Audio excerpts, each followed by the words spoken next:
when your opponent's at the net and you're back at the baseline, don't try to pass them on the first shot, right? A lot of players try to find this open space on this side or this side, but it's a lot riskier shot because the court is very narrow.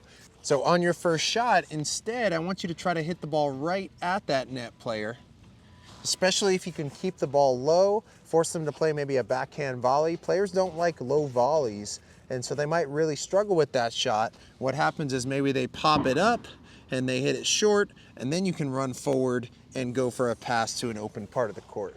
And the good thing about this is you're not taking a lot of risk on your end. When you go for an outright pass, let's say your target is right here, if you miss it, now that ball is going wide. Versus if you aim right for the center of the court and you miss it by a couple feet, maybe it's off to the side of them now and you're still in the court. So you're making them earn the point to win it rather than you just making a dumb mistake.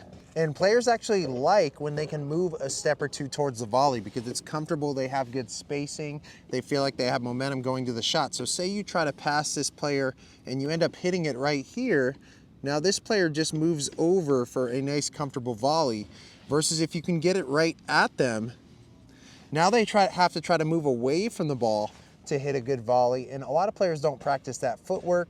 Maybe they don't have a lot of time, so they end up playing that backhand volley right in front of their body. Now, sometimes you might go for that shot right at them, but then they hit a good shot back. So let's say this player hits a nice deep ball on the next one, then I encourage you to do it again and hit it right at them again, waiting for that opportunity where they hit shorter in the court, maybe they pop it up, and then you can go for the easy pass, not taking a lot of risk on your part.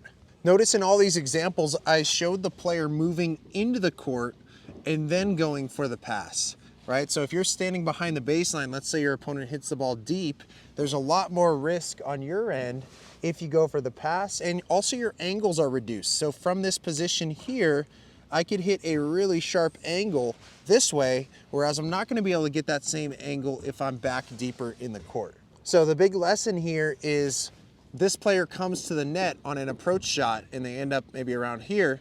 Most of the time, the opposing player tries to really avoid that player by hitting over here, but instead we want to involve that net player by trying to hit the ball right at them to force them into a difficult volley. And a lot of the times they're either going to miss on that first volley or they'll pop it up. And then that makes it really easy and high percentage to hit the winner from a shorter position in the court.